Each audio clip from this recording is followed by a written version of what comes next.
Bonjour à tous et bienvenue sur la chaîne Projet Développement. On se retrouve pour un premier épisode. Aujourd'hui, on va parler du métier du développeur. En particulier, le métier de développeur web.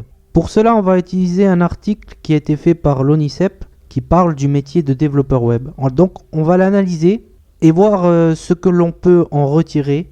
Donc, c'est parti. En quoi consiste ce métier ? Le développeur informatique est le pro des langages informatiques tels que C++ ou Java. Donc si on analyse ce petit passage de cet article, on peut voir que le développeur informatique, il doit être pro des langages informatiques. Ce qui n'est pas tout le temps vrai car il vaut mieux se spécialiser sur un langage et le développeur, avant qu'il apprenne un tas de langages, il faudra des années. Deuxièmement, concernant tels que C++ ou Java, il n'y a pas que ça comme langage. Il y a également JavaScript, PHP, Python et bien d'autres langages qui sont utilisés pour le développement des mobiles ou d'autres développements de logiciels, etc. Donc continuons l'analyse. Responsable de la programmation, c'est-à-dire de la production de lignes de code, il rédige et suit un cahier des charges précisant les spécificités techniques à suivre pour créer le programme.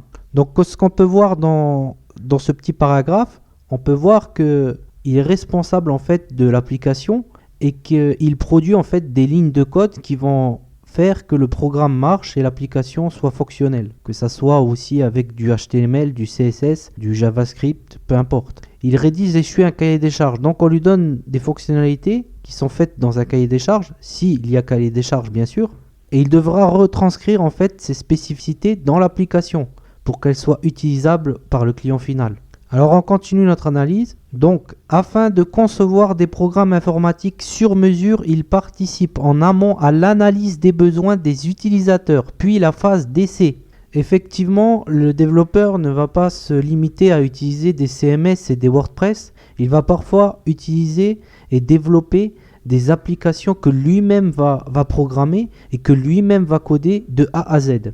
Il va également participer parfois à l'UX design, c'est-à-dire l'interface utilisateur. Donc il va voir ce que l'utilisateur a besoin, surtout s'il travaille dans une startup, là où il n'y a pas forcément d'UX designer, donc il va faire aussi ce rôle-là, et il va participer aux phases d'essai de l'application pour qu'elle soit fonctionnelle, et donc faire des tests d'intégration et des tests de l'application et des tests unitaires. En aval, il adapte le logiciel à la demande du client en apportant les retouches nécessaires. Le développeur prend en charge la formation des utilisateurs de l'application et peut même rédiger un guide d'utilisateur. Alors ce qu'il faut savoir ici, c'est que le développeur va être amené à pouvoir modifier des choses dans l'application et pour cela il va devoir réviser son code ou réviser certains endroits de l'application pour que celle-ci soit fonctionnelle et puisse répondre aux besoins du client, quoi. Et ça sur la demande du client ou bien de son chef de projet qui lui a vu avec le client final. Il faut savoir aussi que le développeur va pouvoir être amené à fournir une documentation de son application si nécessaire ou bien même à former le client final pour qu'il découvre l'application et puisse l'utiliser bien sûr. Ensuite, par la suite, il intervient pour effectuer la maintenance ou faire évoluer les programmes grâce au pro logiciel, des logiciels standards de programmation prêts à être utilisés. Il passe moins de temps à écrire les programmes, si bien que son activité évolue vers plus d'analyse que de programmation.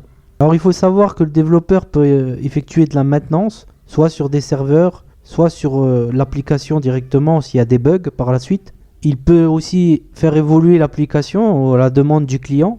Donc quand on peut analyser le dernier paragraphe, on peut voir qu'il parle de pro logiciels. Alors ça peut être forcément des IDE ou parfois des logiciels ou des frameworks qui sont utilisés pour faciliter la programmation et ainsi faciliter le travail du développeur.